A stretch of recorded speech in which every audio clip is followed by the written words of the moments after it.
कीर्ति अकीर्ति सफलता असफलता के चक्र से कैसे बचें? ऐसे बच्चे जोई जोई प्यारो करे सोई मोहि भावे। जब इस पे आ जाओगे तो भावे मोहि जोई सोई सोई करे प्यारे। अगर मेरे प्यारे मुझे अपकीर्ति दिए हैं तो बहुत मंगल विधान है। बिना भोगे हमारे सारे पाप नष्ट हो गए निंदा से। एक अयोध्या का प्रसंग है। वशिष्ठ जी कुलगुरु थे, तो पूर्व किसी पाप के कारण उनको गलित कुष्ठ था, तो सभा में भी जाने से वो बहुत संकुचित होते। तो वशिष्ठ जी से कहा इससे तो अच्छा है मृत्यु आ जाए। तो उनका नहीं, मृत्यु तो नहीं आएगी अभी। तो उनका प्रभु कोई औषधि या कुछ ऐसा जिससे गलित कुष्ठ। बोले औषधि भी काम नहीं करेगी, एक काम करेगा, तुम्हारी निंदा अयोध्या में होने लगे तो तुम गलित कुष्ठ से रहित हो जाओगे। तो उनका प्रभु ऐसा कौन सा आचरण करूं? तो बोले अगर गलत आचरण करोगे तो नष्ट ही नहीं होगा। तो बोले अच्छा आचरण करेंगे तो बड़ाई होगी, निंदा कहां से होगी? तो वशिष्ठ जी ने विचारा, जो पहले राजा थे बड़े भाई, वो पधार चुके थे युद्ध में, उनकी पत्नी थी। बोले 2 घंटे जाकर रामचरित सुनाया करो, 2 घंटे 8 से 10 बजे तक रात्रि में रोज महल जाओ और उनको रामचरित्र सुनाओ।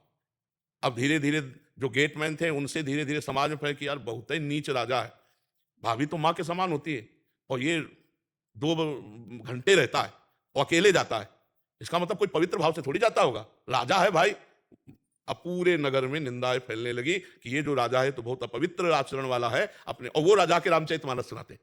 सारा गलित कुष्ठ नष्ट होने लगा। अब 1 महीना में उन्होंने कहा गुरुजी अब सहन नहीं होता, इतनी निंदा हो रही है कि सहन नहीं होता है, और ये नाक का गलित कुष्ठ जा नहीं रहा है। तो बोले नाक वाला नहीं जाएगा, अगर हम तुम्हारी निंदा कर दे तो अभी नाक का चला, हम जानते हैं तुम गलत कार्य नहीं किए। फिर पूरी सभा को बुलाया, जब गलित कुछ खत्म हो गया, और उनकी भाभी को बुलाया और कहा ये 2 घंटे क्या करते? तो गुरुजी ये रामचरितमानस सुनाते हैं जाकर। तब पूरी सभा, तो जब पूरे अयोध्या में निंदा फैली तो उनका गलित कुष्ठ चला गया। तो अगर हमारी निंदा हो रही तो हमारा कोई जो शारीरिक दंड होने वाला है वो भगवान निंदा के द्वारा हटा दिए। अच्छा, हमसे जो हार हुई, जैसे हम कहीं हार हो गए, हमारी हार हो जाती है, तो हमें विचार करना है कि हमारे अभ्यास में, हमारी क्रिया में कोई चूक रही है, चाहे हम पढ़ाई में हो, चाहे खेल में हो, चाहे कृषक में हो, चाहे व्यापार में हो। हमें कोई अनुभवी का आश्रय लेकर हमें अभ्यास परायण, अपने अभ्यास में त्रुटि ना हो, प्रमाद ना हो, चाहे पढ़ाई कोई भी हो, तो हम हार नहीं सकते। पक्की बात है। अगर आज हारे हैं तो हम अपनी त्रुटि को, छिद्र को देखें कि कौन सा प्रमाद हुआ जो मैं हार गया, अगली बार जीत जाओगे। अभ्यास योग युक्तेन, अभ्यास योग से युक्त हो जाओ तो कुछ भी कर सकते हो, कुछ भी कर सकते हो। बहुत बड़ा बल अभ्यास में है। तो इसलिए हम ऐसे विवेक के द्वारा, और ये तभी होगा जब भजन होगा। अगर नाम जप नहीं होता तो बातों से नहीं होता। जिस समय हारोगे ना, हमने अच्छे अच्छे को रोते देखा, चाहे वो खिलाड़ी हो चाहे कोई, जो हारा ना तो वह आंसू से। और भगवान कह रहे सुख दुखे समय कृत्वा लाभा लाभो जया जयऊ। सुख दुख में, लाभ हानि में, जय पराजय में समान भाव रखो। तो ये भाव तो भजन करने से आएगा और विचार पूर्वक, विचार से चलने से आएगा। और भगवान की सब में कृपा है, हार में भी कृपा है, जीत में भी कृपा है, हानि में भी कृपा है, लाभ में भी कृपा है। पर वो विवेक होना चाहिए जो कृपा देख सके।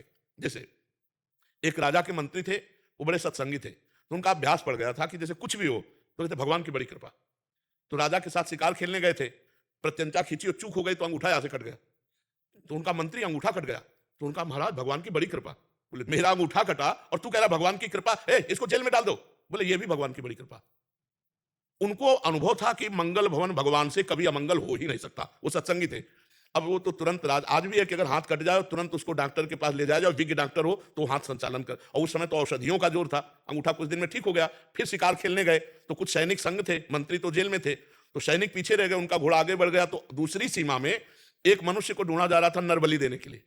तो जो ही राजा को देखा तो दूसरे राजा ने अपने सैनिकों के साथ उनको कवर कर लिया कि इससे बढ़िया क्या होगा। पड़ोसी राजा, अब राजा को पकड़ लिया गया, बंदी बना के ले गए, स्नान आदि कराया, और जब बलि के लिए ले जाने लगे तो देखा अंगूठा में कटे का चिन्ह। तो उसी की बलि चढ़ाई जाती है जो तनिक भी अंग भंग न हो। तब उन्होंने कहा भाई ये तो बलि देने लायक नहीं, छोड़ो इसको। छोड़ दिया। अब उनको लगा यार मंत्री ने ठीक कहा था, अगर अंगूठा ना कटा होता तो गला कट जाता, भगवान की बड़ी कृपा।